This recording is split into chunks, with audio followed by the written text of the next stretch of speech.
70-ലേറെ കൃതികൾ 1974 ഡിസംബർ 27-ാം തീയതി ഞാനിവിടെ ഒരു ഓഫീസിൽ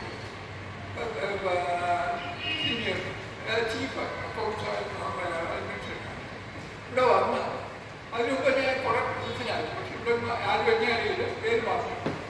അപ്പോഴേ ആ 26-ാം തീയതി എത്തിയിട്ട് 27-ാം തീയതി ഞാനിവിടെ വന്നു. അന്ന് മുതൽ ഇന്ന് വരെ 50 വർഷം ഞാനിവിടെ കുറഞ്ഞത് ഒരു 2500 തവണ ഇവിടെ വന്നു.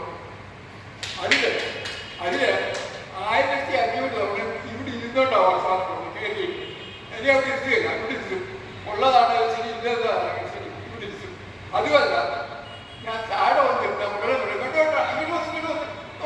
പറഞ്ഞു എന്നെ ഇവിടെ ഈ ഇരിക്കുന്ന കസേരകളും ഇതെല്ലാം ഒരുപാട് പേര് കാണും. എത്രയോ ദിവസങ്ങൾ നടന്നു, എത്രയോ പുതിയ പുതിയ രചനകളൊക്കെ ഉണ്ടായി, എത്രയോ കാര്യങ്ങൾ നടന്നു. പക്ഷെ ഞാൻ ഇരിക്കുകയാണ്. ഇപ്പോഴും ഇന്നും എനിക്ക് ഇങ്ങനെ ഇരിക്കാൻ സാധ്യത. ഇങ്ങോട്ടൊക്കെ സ്നേഹം ഞാൻ എല്ലാത്തിനും ഒരു കാര്യം കേൾക്കോടെ ഇവിടെ ഇരുന്ന് പറഞ്ഞിട്ടുള്ള ഒരു കാര്യവും ഇവിടെ നിന്ന് പറഞ്ഞിട്ടുള്ള ഒരു കാര്യവും പോസിറ്റീവ് അല്ലാതെ ഞാൻ പറഞ്ഞിട്ടില്ല. ആരും ദേഷ്യമൊന്നും ഉണ്ടാകും, അസൂയൊന്നും ഇട്ടൊക്കെ സാധാരണ. പക്ഷെ ഒരിക്കലും ഒരു നെഗറ്റീവായ അപ്രോച്ച് എൻ്റെ ജീവിതത്തിൽ ഉണ്ടായിട്ടില്ല. അതിന് ഒരു കൊല്ലം മുമ്പാണ് ന്യൂയോർക്കിൻ്റെ വാഷിംഗ്ടണിൽ എന്നെ കുറിച്ച് ഇങ്ങനെ പറഞ്ഞു. കെ.എൽ. മോഹനോട് novelist India, novel in English, Hindi and Malayalam.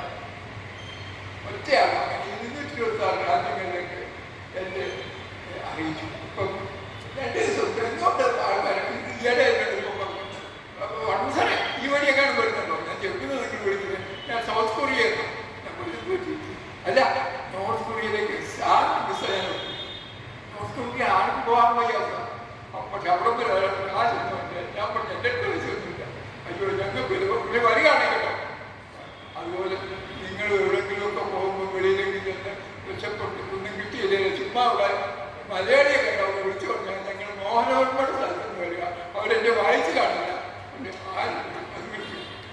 അങ്ങനെ ലോക പുസ്തകമുണ്ട്. പക്ഷേ നമ്മൾ അതിൻ്റെ കൂടുതൽ വളരെ ശക്തമായ രീതിയിൽ ഞാൻ 3 കൊല്ലം 4 കൊല്ലം 5 കൊല്ലം കഴിഞ്ഞ് എങ്ങനെ നമ്മൾ മാറുന്നുള്ളതിനെ കുറിച്ച് ഒരുപാട് റിസർച്ച് ടെക്നോളജി. പക്ഷേ അതിന് നിങ്ങളുടെ കൂടെ സഹകരണം വേണം. ഞാൻ തന്നെ ഓരോരുത്തരോട് ചോദിക്കുകയും ചെയ്യും, അറിയുന്ന കേസൊക്കെ വിളിക്കും. അല്ലാത്തപ്പോൾ ഒരുമിച്ച് വരണം. അതിൽ ഓഡിയോ വിഷ്വലുണ്ട്, അതുപോലെ തന്നെ പബ്ലിക്കേഷനെ കുറിച്ചുള്ളതുണ്ട്, ഫുഡിനെ കുറിച്ചുള്ളതുണ്ട്, ആശയങ്ങളെ കുറിച്ചുള്ളതുണ്ട്. എല്ലാ തരത്തിലുള്ള കൺഫ്യൂഷൻസ് കൊണ്ടുവരുന്ന അവിടെ നമുക്ക് ഒരുമിച്ച് പോകാം. ഞാൻ ഇനിയും ഇതിൻ്റെ ഒരു ഔദ്യോഗികമായ ചുമതല എടുക്കുന്നില്ല. ഇതിൻ്റെ മാത്രം ഒന്നിൻ്റെ ഏകദേശം സ്വന്തോടുകൂടി എല്ലാം 14 സംഘടനകളുമായിട്ട് സ്വന്തമാണ് ഓരോ നല്ലതായി മാറ്റിക്കൊണ്ടിരിക്കുക. അത് മാറിക്കഴിഞ്ഞാൽ എന്ന് വെച്ചാൽ ഞാനും ഇങ്ങനെ വരും. ചിലപ്പോൾ എന്തെങ്കിലും ആവശ്യപ്പെട്ടു നിങ്ങളെ വിളിച്ച് എന്നെ സഹായിക്കണം. തീർച്ചയായും നമുക്കൊരു പുതിയ യോഗം കൊണ്ടുവരും. ഇവിടെ നിന്ന് തുടങ്ങാം. ഇവിടെ നിന്ന്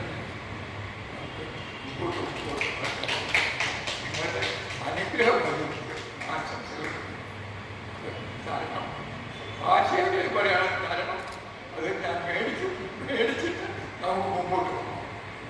ബൈബിൾ നിത്യജീവിതത്തിലെ പ്രശ്നങ്ങൾ പരിഹരിക്കാൻ ആ കളിയാത്തരമായുള്ള സമ്പാദനത്തിലൂടെ ഈ സമൂഹത്തിൽ നടക്കുന്ന അഴിമതിയും കെടുകാര്യസ്ഥതയും നീതികേടും നെറുകേടുകളും എല്ലാം അനാവരണം ചെയ്യാൻ വർമാജിക്ക് സാധിക്കും. നാം അറിയാത്ത ആ കളിയാത്ത വർമാജിയോടും കളിയാത്തതോടുള്ള ആരാധനയും അസൂയയും ഞാൻ എൻ്റെ സങ്കല്പത്തിൽ മറ്റൊരു കഥാപാത്രത്തെ സൃഷ്ടിച്ചു. ആ കഥാപാത്രത്തിന്റെ പേര് പ്രൊഫസർ ശിരോമണിയാണ്. ഞാൻ അദ്ദേഹത്തെ അനുകരിക്കുകയല്ല, അതിൽ നിന്ന് ആവേശം ഉൾക്കൊണ്ടു. പ്രൊഫസർ ശിരോമണിയെ കേന്ദ്ര കഥാപാത്രമായി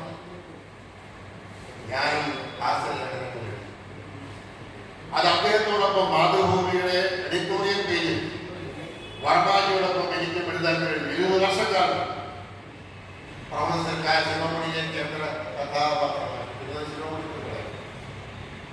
അപ്പൊ എന്റെ രാഷ്ട്രീയ ഗുരുനാഥനാണ്. ഏകലവ്യനെ പോലെ അദ്ദേഹത്തെ ആരാധിച്ചുകൊണ്ടാണ് ഞാൻ ഈ ലേഖനങ്ങൾ അത്രയും എഴുതി. ഈ ഗുരുനാഥന്റെ മുന്നിൽ ഞാൻ സാഹിത്യ ഗുരുനാഥൻ. അത് അദ്ദേഹത്തിന് അറിയില്ലായിരുന്നു. ഇടയ്ക്കെല്ലാം എന്റെ എഴുത്ത് കാണുമ്പോൾ അദ്ദേഹം വിളിച്ച് അഭിനന്ദിക്കുകയാണ്. അപ്പോൾ ഞാൻ എന്റെ ഗുരുനാഥനാണെന്നുള്ള കാര്യം പറഞ്ഞു. അപ്പൊ അങ്ങനെ എന്റെ എന്റെ സാഹിത്യ ഗുരുനാഥനാണ്. ഈ നവതി എനിക്ക് അദ്ദേഹത്തിന് ഞാൻ എല്ലാ ആശംസകളും നൽകി. പക്ഷെ അദ്ദേഹത്തിന്റെ മനസ്സിൽ യൗവനം ഒരിക്കലും മാറ്റിപ്പോകും. ഞങ്ങളെയും സാഹിത്യ പരിഷത്തിനെയും നയിക്കുന്നത് ആ ചൈതന്യമാണ്. ക്രിസ്ത്യൻ അസോസിയേഷൻ നിരന്തര സമ്പർക്കമാണ് ഞങ്ങൾ തമ്മിൽ. അതൊക്കെ നല്ല നല്ല ഓർമ്മകളാണ്. ഇത്തരം നല്ല നല്ല ഓർമ്മകൾ എനിക്ക് സമ്മാനിച്ച നമ്മുടെ 90-ാമത്തെ വയസ്സിലെത്തുമ്പോൾ അദ്ദേഹത്തിന് ആയുസ്, ആരോഗ്യവും എല്ലാ സൗഖ്യവും നേരാൻ മാത്രമേ ഞാൻ ഈ അവസരം ഉപയോഗിക്കുന്നുള്ളൂ. അദ്ദേഹത്തിൻ്റെ അനുഗ്രഹം കഴിയുകൊണ്ട് ഞാൻ എൻ്റെ വാക്കുകൾ ചോദിക്കുമ്പോൾ നന്ദി, നമസ്കാരം.